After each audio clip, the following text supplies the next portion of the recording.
দিন গড়িয়ে রাত আসে, মাস গড়িয়ে বছর আসে, বছর যায় বছর আসে। ঠিক 940 বছর পর মালাকুল মাউত আদম আলাইহিস সালামের কাছে আসলেন।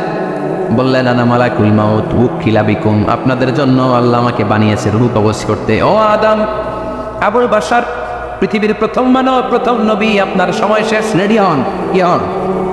খেলা শুরু হবে, এখনই রূহ কবজ করে নিয়ে যাব। সাইয়েদনা আদম বলে, এখন আসছো কেন? আমার আরো 60 বছর বাকি আছে। মালাকুল মাউত বলে, না, আপনি রূহের জগতে আল্লাহর কাছে আপনার সন্তান দাউদকে কয় বছর দিয়েছিলেন? 60 বছরের জন্য 940 বছর আপনার জন্য লেখা। আমি এখন আপনার রূহ কবজ করতে চাই। সাইয়েদনা আদম বলে, আমি মানি না, আমি কাউরে দেই নাই। 60 বছর আমি দেই নাই, আমি আরো বাঁচব, আমি আরো বাঁচবো। 60 বছর আমি বাঁচবো, আমি দেইতেই নাই। মেয়ে যাও। মালাকুল মাউত আল্লাহর যে বলে, আল্লাহ দেয় নাই বলে, আসলে ভুলে গেছে। আসলে মানুষ ভুলে যায়, মানুষ বড্ড ভুলে যায়। আমরা অনেক সময় খাইয়াও কই খাই নাই। অনেক কিছু আপনি দিছিলেন কিন্তু ভুলে যাই, গলার নিচ দিয়ে নেওয়ার পরে কই তুমি কিচ্ছু দেও নাই। আছে না নাই? নাসিয়া আদম ফানাসিয়া বানু, আদম আলাইহিস সালাম ভুলে গেছেন, তাই আমরাও ভুল করি, ঠিক কিনা? এজন্য আমাদের নেতারাও বলে এটা দেবো ওটা দেবো, নির্বাচনের পর সব ভুলে যায়। আছে না নাই? ওই যে আদম আলাইহিস সালাম বলছে, আমরাও ভুলে যাই। অন্যদের দোষ কি?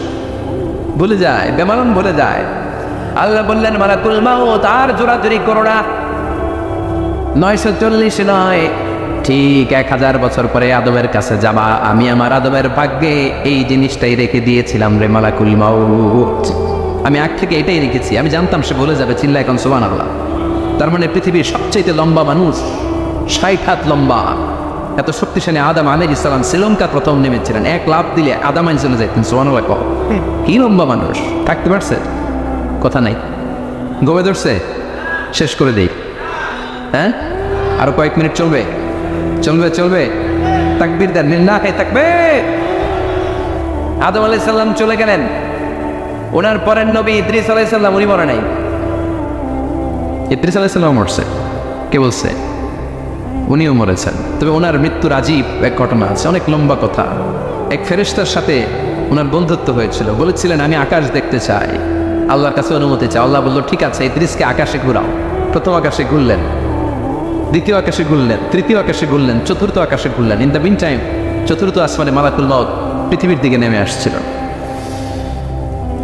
ওই ফেরেশতা বলে, মালাকুল মাউত আপনি কই যান? মালাকুল মাউত বলে, একটু আগে আল্লাহ ফরমান জারি করেছে, চতুর্থ আসমানে আমার নবী ইদ্রিসের রূহ কবজ কর। সুবহানাল্লাহ। আমি বললাম, আল্লাহ আপনার পাঠানো নবী সাইয়েদনা ইদ্রিস থাকে দুনিয়ায়, চতুর্থ আসমানে পাবো কই? আল্লাহ কয়, কথা নাই, দৌড় দে। আমি দৌড় দিলাম, এসে দেখি ইদ্রিস আলাইহিস সালাম এখানে রেডি। সুবহানাল্লাহ। ওয়া রাফা'নাহু মাকানান আলিয়্যা। ইদ্রিস আলাইহিস সালামের রূহ কবজ দুনিয়ায় হয় নাই, চতুর্থ আকাশের মধ্যে হয়েছে। একটু চিৎকার করে করবেন সুবহানাল্লাহ। এরপরে সুলাইমান আলাইহিস সালাম, উনি তো মরে নাই, মরছে। উনি জিন চালাইতো, উনিও মরবে। শক্তিশালী একজন নবী ছিল। উনি মালাকুল মাউতকে বলেছিলেন, মালাকুল মাউত আমার মৃত্যুর সুয়াইয়া, সামান্য কিছু আগে আমারে বইল, আমার একটা কাজ আছে।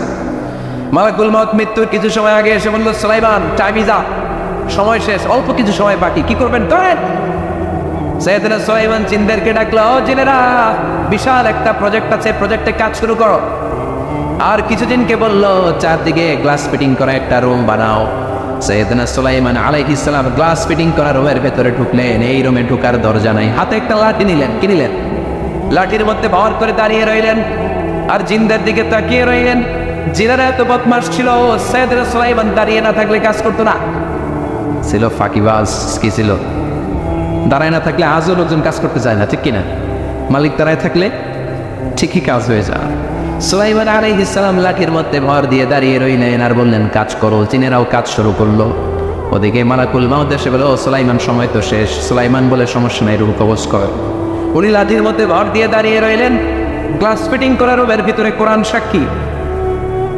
মালাকুল মাউত ওইভাবে লাঠিতে ভর দেওয়া অবস্থায়, দাঁড়ানো অবস্থায় সাইয়েদনা সুলাইমান আলাইহিস সালামের রূহ কবজ করে নিলেন।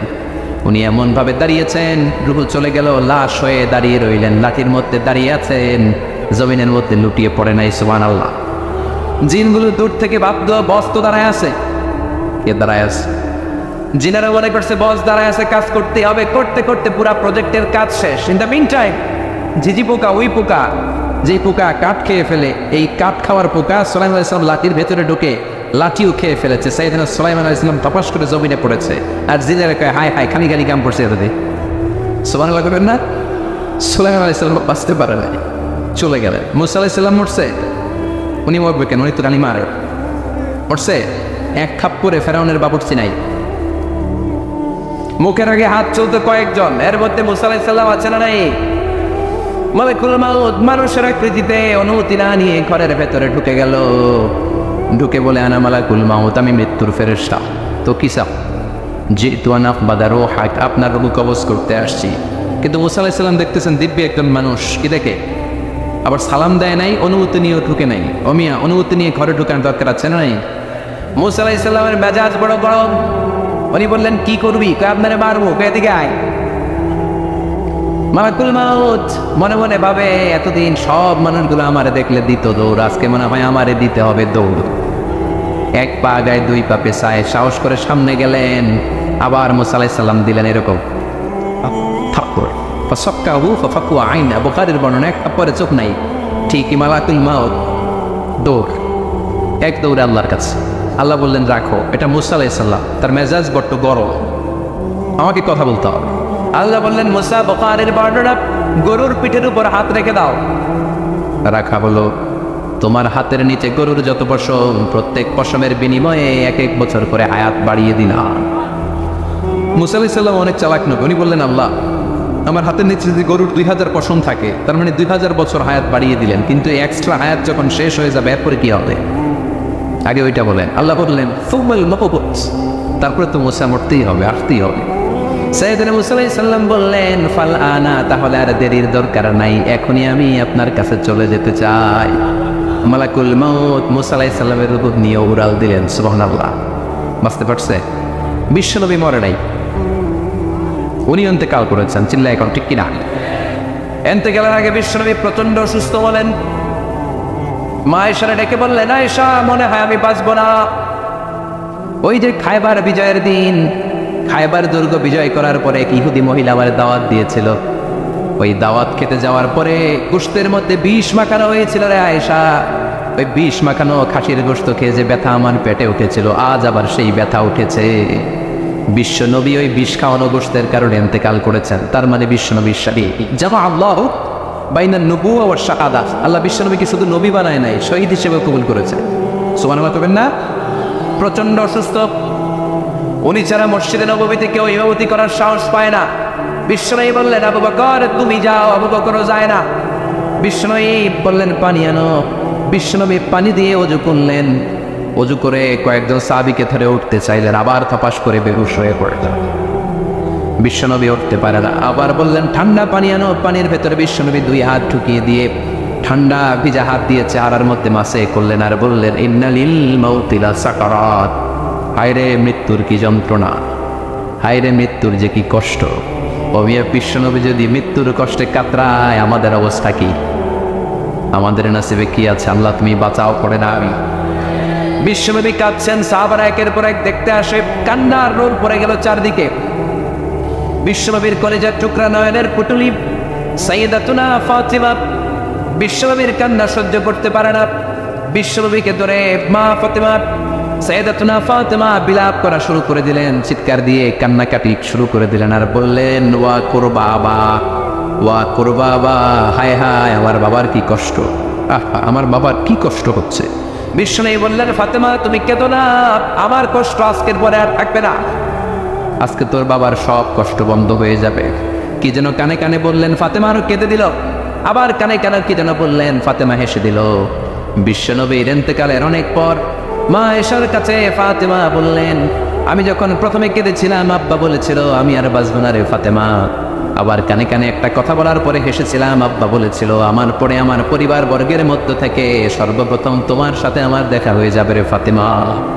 অল্প কয়েক মাসের ব্যবধানে সাইয়েদাতুনা ফাতেমা উনিও ইন্তেকাল করলেন। বিশ্বনবী শোয়া থেকে উঠতে পারে না। এক সাহাবীকে দেখলেন মেসওয়াক করছে, বিশ্বনবী মেসওয়াকের দিকে তাকিয়ে রইলেন। বিশ্বনবীর নিথর দেহটা পড়ে আছে। আয়েশারা যে বলবে আয়েশা মেসওয়াক দাও, বলতে পারেন। মা এসা বুঝতে পেরে মেসওয়াক আনলেন, বিশ্বনবীকে মেসওয়াক করিয়ে দিলেন।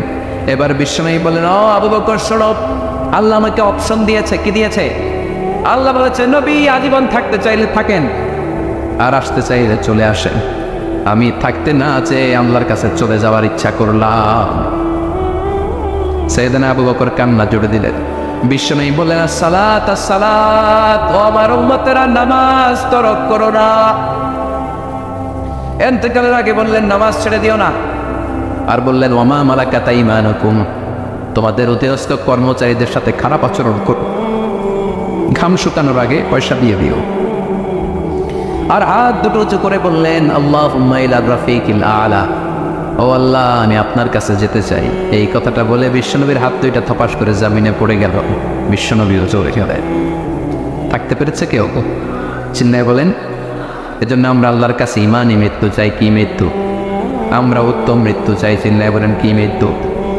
এজন্য মরণের আগে ইমান নিয়ে মরার দরকার আছে না নাই? বিশ্বনবী দোয়া করতেন, আল্লাহুম্মা রযুকনা হুসনাল খাওয়াতিম, ও আল্লাহ আমাদের শেষটা যেন ভালো হয়। শেষ কথা বলি, এদিকে তাকা, মনোযোগ আছে। বলতেন, আল্লাহুম্মা রযুকনা হুসনাল খাওয়াতিম, ও আল্লাহ আপনি আমাদেরকে ইমানের মৃত্যু দেন, আমাদের শেষটা ভালো করেন। কারণ সব ভালো তার শেষ ভালো। জানেন না এটা আপনারা? সব ভালো তার শেষ ভালো। আজীবন ইসলামের পক্ষে, আজীবন নামাজি মুত্তাকি, মরার আগে কাফের হয়ে মনে, এরকম আছে না নাই? মরার আগে শাহবাগের মঞ্চে উঠে ভাষণ দেয়, ভাইয়েরা আমার আছে না নাই? আবার আজীবন কাফের, ইসলামের বিরোধী, ইন্তেকালের আগে কালিমা পড়ে সব মাফ করায় আছে না নাই? বিশ্বনবীর শ্বশুর আবু সুফিয়ান, নাম শুনছেন? বদরের যুদ্ধে বিশ্বনবীর বিরুদ্ধে, মক্কায় বিশ্বনবীর ক্ষমাতে দেয় নাই, উহুদের যুদ্ধে বিশ্বনবীর সাথে ফাইট, খন্দকের যুদ্ধে বিশ্বনবীর সাথে মারামারি, আহজাবের যুদ্ধে কিলাকিলি, সারাটা জীবন বিশ্বনবীর সাথে মারামারি, মক্কা বিজয়, কালিমা পড়ে মুসলমান হয়েছে। গোটা জীবনে যা অন্যায় করেছে সব মাফ করে দিয়েছে কে? এজন্য আমরা আল্লাহরে বলি, আল্লাহ কালিমাটা পড়তে পড়তে যেন আমরা মরতে পারি। চিৎকার করে পড়ে না আমিন। জিহাদের ময়দানে এক সাহাবা যুদ্ধ করতে লাগলেন। বুখারীর বর্ণনা, যুদ্ধ করতে করতে কাফেরদেরকে মারতে মারতে, হাদিসের ভাষ্য, লা ফাতা ওয়ালা শাযা ইল্লা ইয়াদরিবুহা বিসাইফি, তার সামনে যত কাফের আসে সে কচুকাটা করে। অন্য সাহাবীরা খুশি হয়ে যায়। অন্য সাহাবীরা বলে আজকের সব সওয়াব এই সাহাবী পেয়ে যাবে। কিন্তু বিশ্বনবী হঠাৎ করে একটা কথা বললেন, ওই কথা শুনে সাহাবীরা অবাক। বিশ্বনবী বললেন, হুয়া ফিন্নার, ও জাহান্নামে যাবে। কই যাবে? জিহাদের ময়দানে এক মুজাহিদ সাহাবী কাফিরদেরকে মেরে শেষ, কিন্তু বিশ্বনবী বললেন কই যাবে? কথা কয় না। এক সাহাবী কয়, ঘটনা কি? এত বড় মুজাহিদ ফি সাবিলিল্লাহ কেন জাহান্নামে যাবে? আমি লুকিয়ে লুকিয়ে দেখি। লুকিয়ে লুকিয়ে ওই সাহাবী দেখে, মুজাহিদ সাহাবী যুদ্ধ করতে করতে কাফিরদের বিশাল একটা ঘাটির ভেতরে ঢুকে গেল। মারতে মারতে মারতে মারতে হঠাৎ এক কাফেরের আঘাতে এই মুজাহিদ সাহাবীর ডান হাতটা কাটা পড়ে গেল। এবার ডান হাত দিয়ে ফিনকি দিয়ে রক্ত বের হতে শুরু করলো। মুজাহিদ সাহাবী আর যন্ত্রণা সহ্য করতে পারে না। যন্ত্রণা সহ্য করতে না পেরে কাতরাতে কাতরাতে নিজের হাতের ছুরিটাকে জমিনের মধ্যে গেড়ে দিয়ে ছুরির উপরে ছাপিয়ে পড়ল। পেটের এই দিক দিয়ে ঢুকে ওপার দিয়ে বের হয়ে গেল, এফার ওপার হয়ে গেল, মানে আত্মহত্যা করলো। ঠিক কিনা? জাহান্নামী নাই? কথা কও। লুকিয়ে লুকিয়ে যে সাহাবা দেখেছে, চিৎকার দিয়ে বিশ্বনবীর কাছে যেয়ে বলে, আশহাদু আন্নাকা রাসূলুল্লাহ, ও নবী আপনি যে আসল নবী, কোনো সন্দেহ নাই, আমি লুকিয়ে লুকিয়ে দেখেছি। ওই মুজাহিদ সাহাবা বেঁচে নাই, সে কাফেরের আঘাতে শহীদ হয় নাই, নিজের পেটে নিজে ছুরি ঢুকিয়ে আত্মহত্যা করেছে। আজীবন বিশ্বনবীর সাথী, মরার আগে জাহান্নামে। আমরা কেউ জানি না আমাদের শেষটা কেমন হবে। এজন্য আমাদের শেষটা ভালো হোক, ভেরি সেন্সিটিভ ইস্যু। আমাদের শেষটা ইমানের হোক। এখন যেমনি মাথা ঠিক আছে, বুদ্ধিমত্তার সাথে শাহাদাত বাক্যের উপর যেন আমরা মরতে পারি, আমরা পড়ি আমিন। চিল্লায় পড়ে না আমিন। কি করে বুঝবেন মৃত্যুটা ভালো হলো? এক নম্বর আলামত আন-নুতকু বিশ-শাহাদা, মরার আগে আওয়াজ করে জিকির করে কেউ যদি পড়তে পারে লা ইলাহা ইল্লাল্লাহু মুহাম্মাদুর রাসূলুল্লাহ সাল্লাল্লাহু, এটা হচ্ছে আলামাতু হুসনিল খাতিমা। আপনার মৃত্যুটা যে ভালো মৃত্যু হয়েছে এটার আলামত। কি মৃত্যু? সবাই বলে ভালো মৃত্যু আমরা চাই কি চাই না? ভালো মৃত্যুর এক নম্বর আলামত কালিমা পড়ে যদি মরতে পারে। বিশ্বনবী বলেন, মান কানা আখিরু কালামিহি লা ইলাহা ইল্লাল্লাহ, যে ব্যক্তির সর্বশেষ কথাটা হবে, বাক্যটা হবে লা ইলাহা ইল্লাল্লাহ, দাখালাল জান্নাহ, সে জান্নাতি হয়ে যাবে। সুবহানাল্লাহ পড়ে। এরপরে বিশ্বনবী বললেন আল মুমিনু ইয়ামুতু বিজাবি ইরকিল জাবিন, মুমিন যখন মারা যায় তার কপাল ঘেমে যায়। সুবহানাল্লাহ পড়ে। হাত ঘামে না, পা ঘামে না, মুমিনের কপাল ঘামে। সুবহানাল্লাহ। এজন্য কেউ মারা গেলে কপালের মধ্যে হাত দিবেন, দেখবেন ওই ঘামের মধ্যে একটা জান্নাতি ঘ্রাণ আছে। সুবহানাল্লাহ। আল্লাহ, আমরা যখন মরে যাব আমাদের কপালটা যেন এরকম ঘেমে যায়। আমিন পড়েন আর জোরে আমিন। আল মুমিনু ইয়ামুতু বিআরাকিল জাবিন, মুমিন মারা গেলে তার কপাল ঘামে। কপাল ঘামলে বুঝতে হবে এটা ভালো মৃত্যু, ইমানি মৃত্যু। চিল্লায় বলেন ঠিক কিনা? এরপরে বিশ্বনবী বললেন ফি লাইলাতিল জুমা, জুমার রাতে যদি মরে, আও ফি শাহরি রমাদান, কিংবা রমজান মাসে যদি মরে, আও ফি সাফারিল হজ, কিংবা হজের সফরে যদি মরে। বাংলার জমিন থেকে অনেক হাজিরা হজ করতে যায়, অনেকে ওইখানে যে আরাফাতের ময়দানেও মারা যায়, এরকম হাজি আছে না? খুশনসিব, এটা খুশনসিব। আলহামদুলিল্লাহ পড়ে। মনের পথে অবিচল থেকে আমার মরণ যেন হয়। চিল্লায় পড়ে না আমিন। তার মানে কে কোথায় মরবো আমরা কেউ জানি নাকি? ওমা তাদরি নাফসুম বিআইয়ি আরদিন তামুত, কোন জায়গায় মরবা, কখন মরবা কেউ আমরা জানি না, কিন্তু মরবো সবাই জানি, ঠিক কিনা? কুল্লু নাফসিন যায়িকাতুল মাউত, প্রত্যেকটি আত্মার মৃত্যুবরণ করতে হবে, এটা আমরা সবাই জানি। The most certain thing in life is death, but the most uncertain thing in our life is the time of death.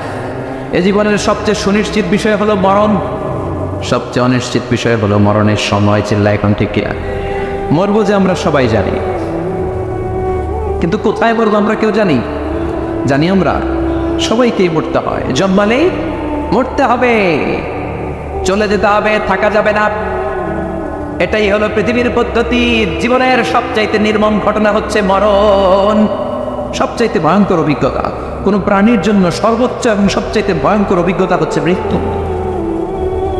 এবং এত ভয়ঙ্কর অভিজ্ঞতা, এই অভিজ্ঞতাটা কারো কাছে শেয়ার করে যাওয়া যায় না।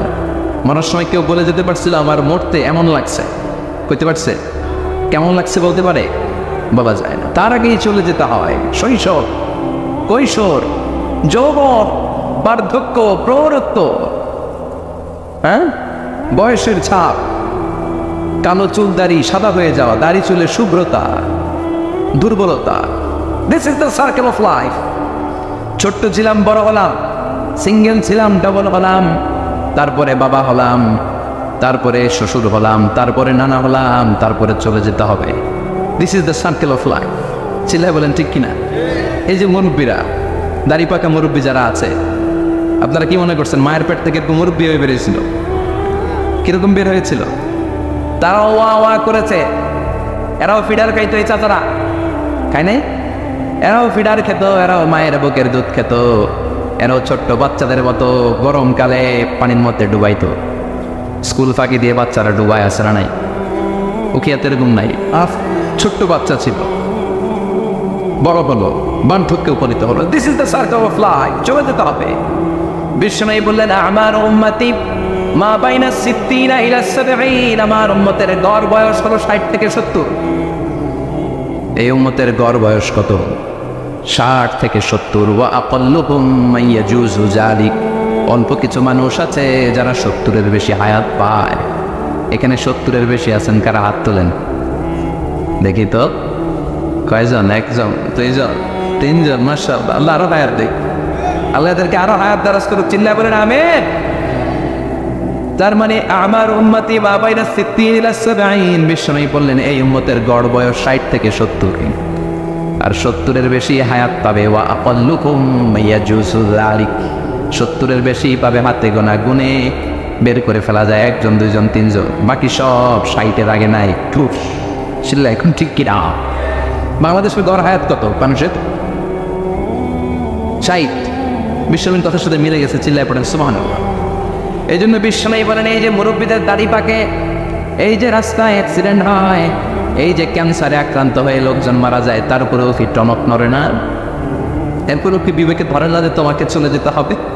আকসিরু যিকরা আযিবিল লাযযাত, জীবনের সব স্বাদকে পানসা করে দেয় ওই মরণকে স্মরণ করো। মরণকে স্মরণ করলে জাহান্নাম বরণ করা লাগে না, চিল্লায় বলেন ঠিক কিনা? আবার আল্লাহ বললেন, গোলাম, স্পেশাল একজন ফেরেশতা আমি মরণের জন্য সিলেক্ট করলাম, নাম মালাকুল মাউত। তাকে আমরা আজরাইল বলে চিনি।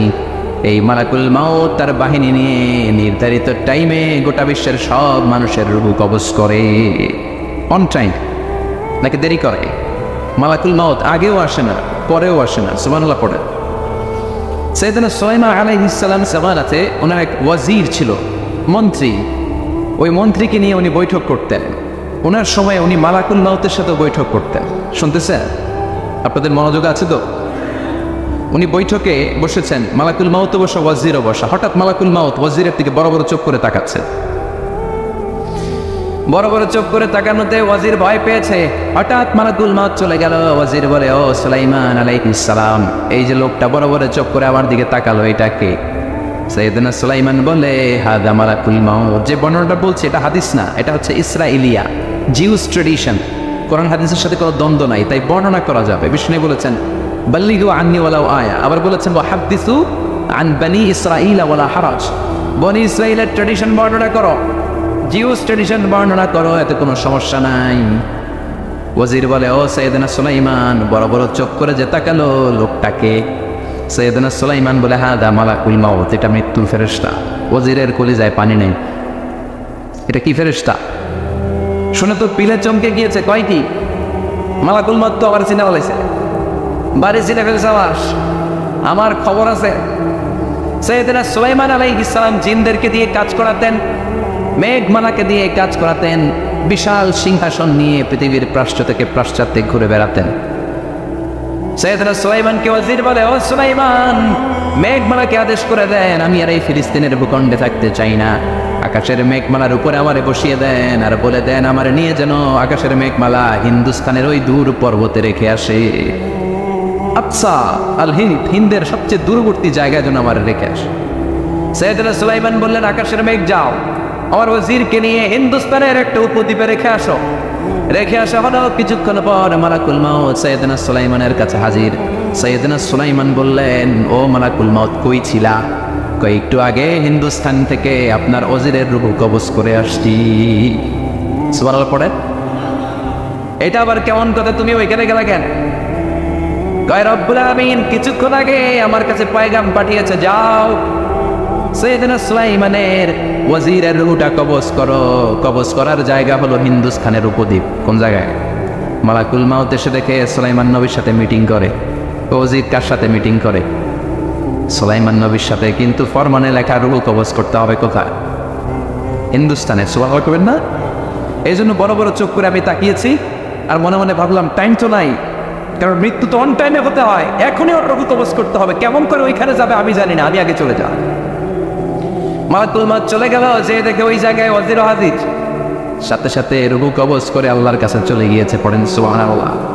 এই জন্য আল্লাহ বললেন, মালাকুল মাউত আমি নির্ধারণ করে দিয়েছি, পৃথিবীর প্রতিটি মানুষ মালাকুল মাউতকে দেখবে, চাক্ষুষ দেখবে, ভালো হলেও দেখবে, খারাপ হলেও দেখবে। কার কথা?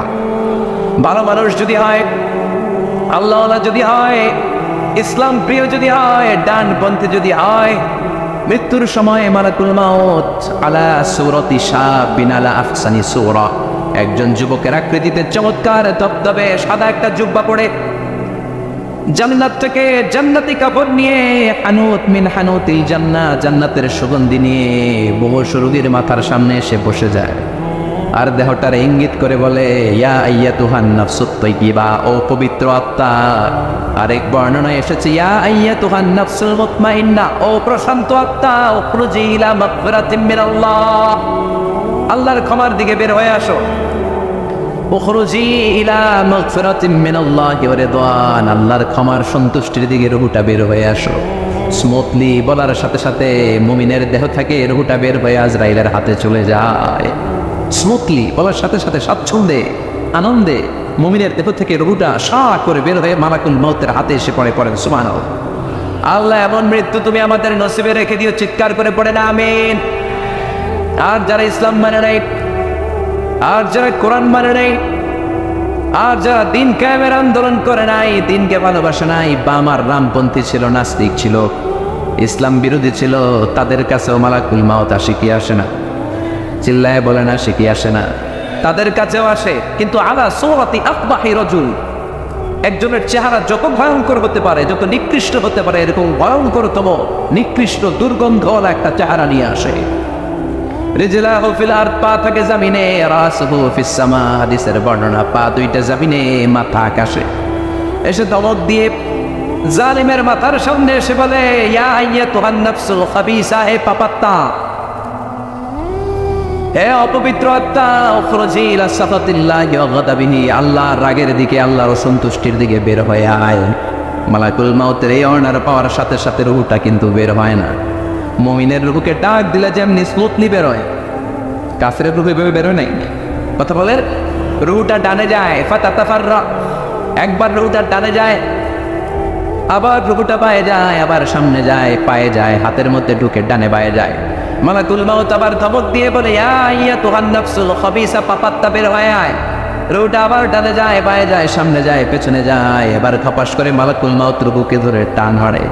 সারা দেহটা থেকে প্রাণ রস সিক্ত করতে করতে দেহ থেকে রূহটাকে টেনে হিচড়ে বের করে আনে। আর মুমূর্ষু রোগীটা চিৎকার মারতে থাকে, পড়েন না আউযু বিল্লাহ। একটা জীবন্ত ছাগল, একটা জীবন্ত ছাগলের চামড়াগুলো জবাই না দিয়ে কেউ যদি টেনে টেনে বের করে, ছাগল জবাই হয় নাই, কিন্তু চামড়া এক পাশ থেকে টেনে টেনে টেনে হিচড়ে আপনি গা থেকে বের করলে যত কষ্ট হয়, এর চেয়েও বেশি কষ্ট দিয়ে মালাকুল মাউত বামপন্থী আর কাফিরদের রূহটা দেহ থেকে বের করে আনে। পড়েন না আউযু বিল্লাহ। আমাদের রূহটা যেন আল্লাহ, মুমিনদের রূহ আপনি যেভাবে কবজ করেন, ওইভাবে যেন আমাদের রূহটা বের হয়ে আসে। আর জোরে পড়েন আমিন। এজন্য আল্লাহ বললেন, বাল তুউসিরুনাল হায়াতাদ দুনিয়া ওয়াল আখিরাতু খায়রুম ওয়া আবকা। পাগলের মতো হচ্ছন্ন হয়ে এই দুনিয়াটার পেছনে ছুটে বেড়াও, এই দুনিয়া আসল নয়, আখিরাত হলো আসল। চিল্লায় বলেন ঠিক কিনা? অস্থির, আমরা অস্থির, আমরা ব্যস্ত দুনিয়ার লোভে আর মোহে পড়ে আমাদেরকে যে মরতে হবে, চলে যে যেতে হবে, এটা ভাবার সময় আমাদের নাই। চিল্লাই এখন ঠিক কিনা? এজন্য বলা হয়, মুতু ক্বাবলা আন তামুতু, মরার আগে একবার মরো। হাসিবু ক্বাবলা আন তুহাসাবু আলাইক, তোমার হিসাব কিয়ামতের দিন করার আগে তুমি তোমার হিসাব করো। জীবনে কি কি পাপ করেছি আমি জানি, আমার চেয়ে ভালো কেউ জানে না। চিল্লায় বলেন ঠিক কিনা? কি কি অন্যায় করেছি আমার হৃদয়ের মধ্যে কথাগুলো আছে না নাই? পৃথিবীর কেউ না জানলেও আমি জানি কি জানি না? পৃথিবী না জানুক আমি তো জানি, আমি কি পাপ করেছি হায়। পৃথিবী না জানুক আমি তো জানি, আমি কি পাপ করেছি হায়। আমার পাপের করলে বিচার, বাঁচার উপায় নাই আমার। দয়াময় প্রভু মাফ করো আমায়, মাফ করো আমায়। পড়ে না আমি আর জোরে আমিন। এজন্য হাসিবু ক্বাবলা আন তুহাসাবু আলাইক, তোমার হিসাব বসার আগে নিজে হিসাব করো কি কি করলা। আসল মরণের দিন শটান হয়ে তো শুয়ে পড়ো ভাই, মরার আগে আরেকবার মরো। মরার আগে আরেকবার কি করবেন? কথা বলেন, মরার আগে কি করতে হবে? হঠাৎ একদিন বিছানায় শটান হয়ে শুয়ে যান, চক্ষুটা বন্ধ করেন, ভাবেন মরে গিয়েছেন। এই তোমার কুলমাউত চলে এসে রুহুটা নিয়ে গেল। আত্মীয় স্বজন চিৎকার চেঁচামেচি শুরু করে দিল, কান্নার রোল পড়ে গেল চারদিকে। মাইকের মধ্য দিয়ে, মসজিদের মাইকে অ্যানাউন্স হয়, অমুক এলাকার নিবাসী অমুক ভাই আমাদের মধ্যে দুনিয়ায় নাই, তার জানাজা হবে আজকে এশার নামাজের পর। সবাই এসে রুহের মাগফিরাত করে, সবাই আপনারে দেখতে আসবে, কেঁদে কেঁদে লোকজন আপনারে কবর দিতে আসবে। চিল্লায় বলেন ঠিক কিনা? কেঁদে কেঁদে সবাই আসবে দেখার জন্য। ছেলেগুলো কাঁদবে, স্ত্রী কাঁদবে, বাবা মা কাঁদবে, বন্ধু বান্ধব কাঁদবে, আর ঘরের মধ্যে রাখা হবে না। এবার আপনাকে গোসল দেওয়ার পালা। চক্ষু বন্ধ করে চিন্তার দরকার আছে না নাই? কথা বলেন। হঠাৎ করে, হঠাৎ করে শুনবি একদিন আমার মৃত্যুর খবর। কেঁদে কেঁদে আসবে সবাই দিতে আমায় কবর, দিতে আমায় কবর। ঠিক কি না? একটু চোখটা বন্ধ করে ভাবেন, আপনাকে গোসল দেওয়া হবে, জামাগুলো খোলা হবে, এত টাকা দিয়ে যে দামি গোসলখানা টাইলস লাগিয়ে ঘরে বানালেন, আপনার শেষ গোসলটা কি ওই দামি গোসলখানায় হবে? লাশ যেখানে দোয়া হয় ওই জায়গায় দোয়া হবে, আপনাকে কাফন পরানো হবে, আপনার কলিজার টুকরা ছোট বাচ্চাটারে বলা হবে আব্বু দেখে যাও তোমার বাবারে শেষবারের মতো দেখো। আপনার বাবা মা শেষবারের মতো একটা নজর দিয়ে আপনার চেহারাটা দেখে নিবে, বন্ধু বান্ধবরা শেষবারের মতো একবার আপনারে দেখে নিবে, জানাজার জায়গায় নেওয়া হবে। হবে না এই ঘটনাটা আমাদের? হ্যাঁ, হবে কি না? হাজার হাজার মানুষ শেষ বিদায় দেওয়ার জন্য আসবে। 4টা তাকবীর দিয়ে ইমাম নামাজ শুরু করবে, আল্লাহু আকবার, আল্লাহু আকবার, আল্লাহু আকবার, আল্লাহু আকবার বলে নামাজ শুরু করবে। নামাজ শেষ, এবার পালকিতে করে কবরে যাওয়ার বাবা। আহা, যেতেই হবে, যেতেই হবে। পালকিতে করে লোকজন নিতে শুরু করবে কবরস্থানের ওই জায়গায় যেখানে মানুষ বছরে মানুষ না মরলে যায় না, ওই গহীন নিঝুম কবরস্থানে ঢুকানো হবে। পালঙ্ক থেকে নামিয়ে আপনার জন্য করে রাখা আগ থেকে কবরটার মধ্যে শুইয়ে দেওয়া হবে। উপরে বাঁশ দিয়ে ছাউনি, শেষবারের মতো সবাই দেখে বাঁশের ছাউনির উপরে মাটি চাপা দিবে। ঠিক কিনা? চলে যাবে সব, কেউ নাই, অন্ধকার, শুধু অন্ধকার। এই অন্ধকার যেন শেষ হতে চায়। এই ঘটনা ঘটবে না আমাদের? কথা বলে ঘটবে কিনা? এজন্য মরার আগে এগুলো চিন্তা দরকার আছে না নাই? মরার আগে আরেকবার মরার দরকার আছে না নাই? এজন্য রব্বুল আলামিন বলেন, বাল তুসিরুনাল হায়াতাদ দুনিয়া ওয়াল আখিরাতু খায়রুন ওয়া আবকা। এই দুনিয়ার জীবনটাকে তোমরা আসল জীবন মনে করো, এটা আসল জীবন নয়। আসল জীবন হলো কবরের জীবন। চিল্লায় বলেন ঠিক কি না? আল্লাহ তোমার এই দুনিয়ায়, আল্লাহ তোমার এই দুনিয়ায় কেউ আসে কেউ চলে যায়, তবু তোমার ভয়ে কারো কাঁদে না হৃদয়। এই দুনিয়াতে আমার বদলে গেল মন, চারিদিকে দেখি শুধু সুখেরই স্বপন। ভাবলো না মন আল্লাহ ছাড়া,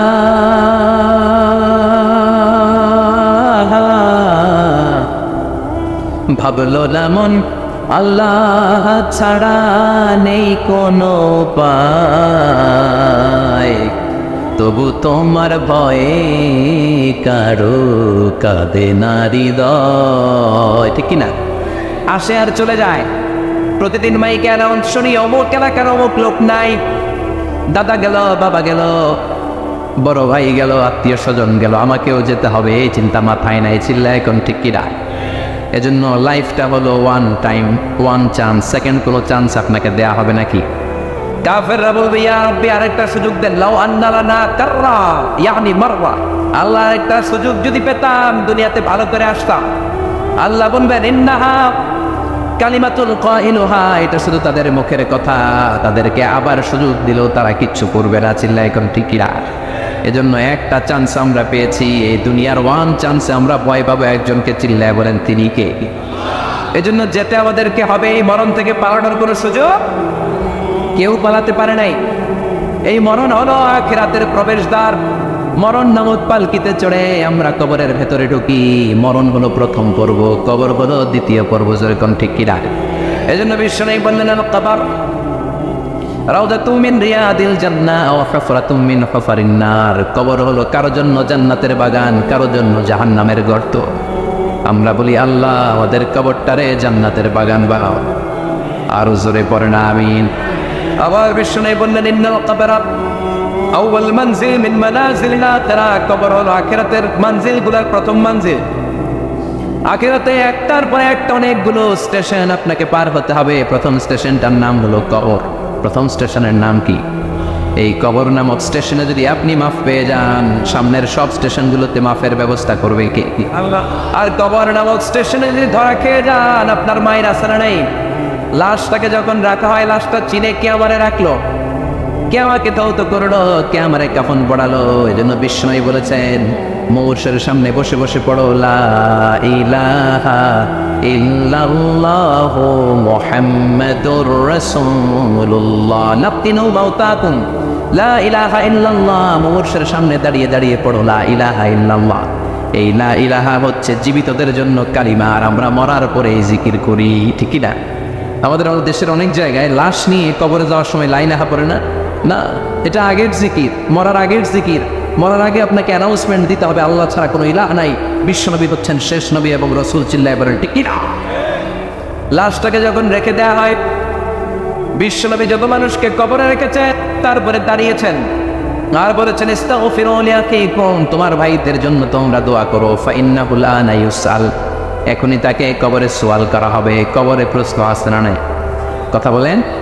বিশ্বনবী খাদিজাতুল কুবরা, ওনার প্রথম স্ত্রী খাদিজাতুল কুবরা তাহেরাকে কবরের মধ্যে রেখে দিয়ে কাঁদতে শুরু করলেন, চোখের পানি ছেড়ে অনেক দোয়া করলেন। দোয়া শেষে সব সাহাবারা ঘরে ফিরে যায়, বিশ্বনবী যায় না। সাইয়েদনা আবু বকর বললেন, ও নবী চলেন ঘরে যাই।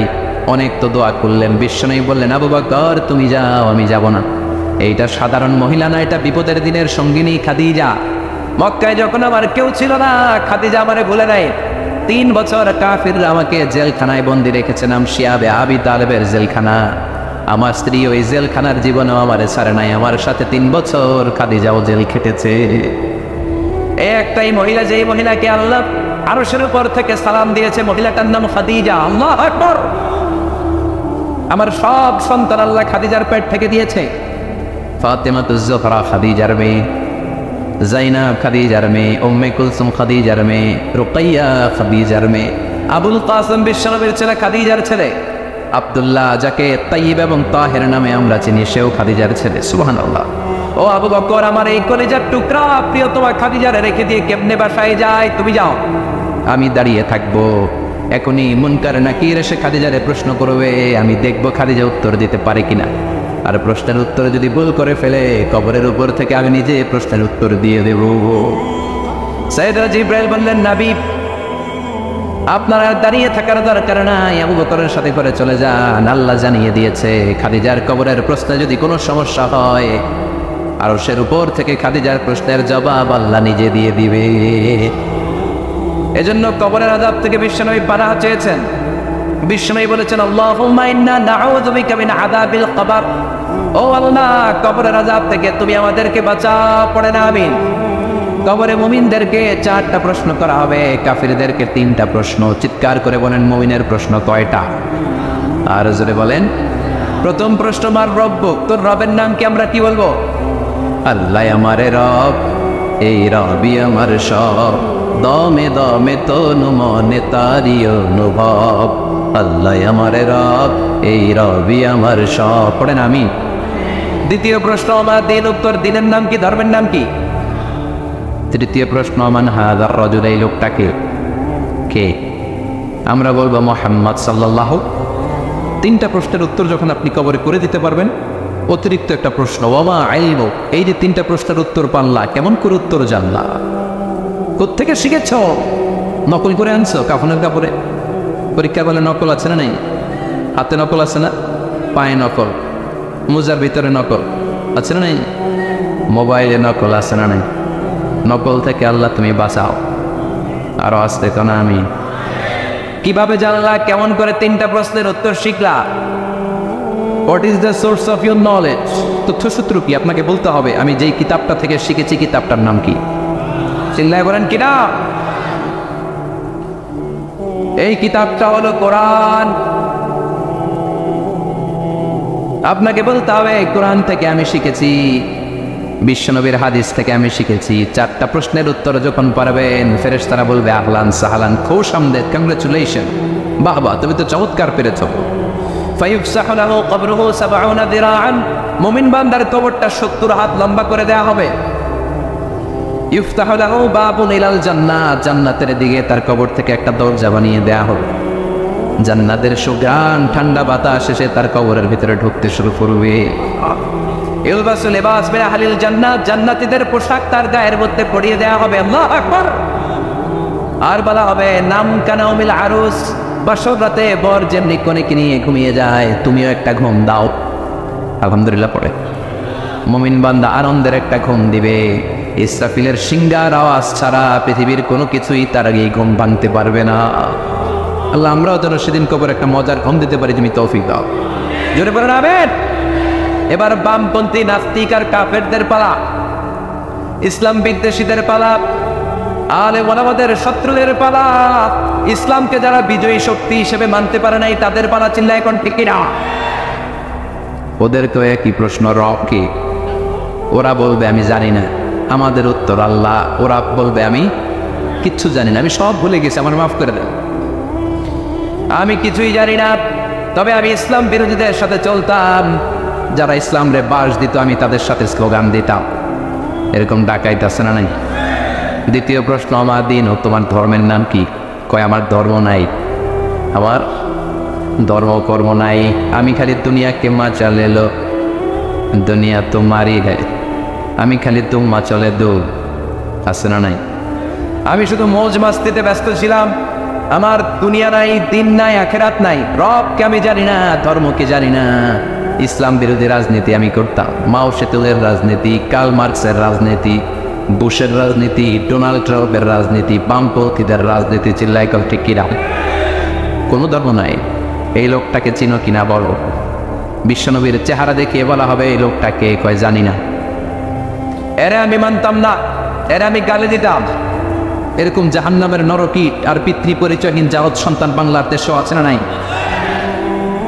এই মহামানবটাকে গালি দিয়ে পৈশাচিক আনন্দ পায়। পত্রিকায় লিখে, ব্লগের মধ্যে লিখে, ইন্টারনেটে কার্টুন বানিয়ে বানিয়ে পৈশাচিক ফুর্তি করে।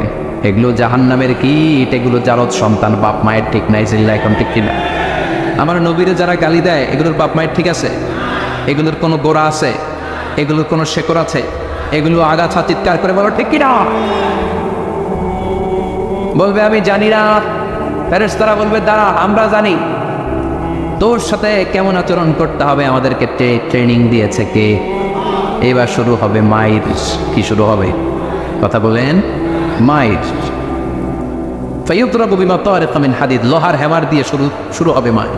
এক একটা হ্যামারের বাড়িতে মাথাটা ফেটে চূর্ণ বিচূর্ণ হয়ে যাবে, দেহটা জমিনের ভেতরে 70 গজ ডুবে যাবে, দেবে যাবে।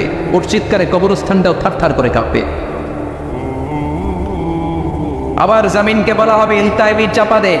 জামিনে ঢুকে যাওয়ার পরে জামিনের পাশ থেকে একটা চাপা, মাটি চাপা, বাম দিক থেকে মাটি চাপা, 2 চাপায় ডান দিকের পাজর বায়ে চলে যাবে, বাম দিকের পাজর ডানে চলে আসবে। ওর চিৎকারে কবরস্থানটা থার থার করে কাঁপবে। আল্লাহ এই ধরনের পরিস্থিতি থেকে তুমি আমাদেরকে বাঁচাও। আরো চিৎকার করে বলে না আমি। আজকের আলোচনার পরেও কি আমাদের টনক নড়বে না? আজকের এই কথাগুলোর পরেও কি মৃত্যু নিয়ে আমরা ভাববো না?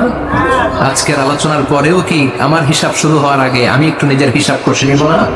আল্লাহ আমাদের সবাইকে কথাগুলো বুঝাও, আমল করার তৌফিক দান করুক। আমরা পড়ি আমিন।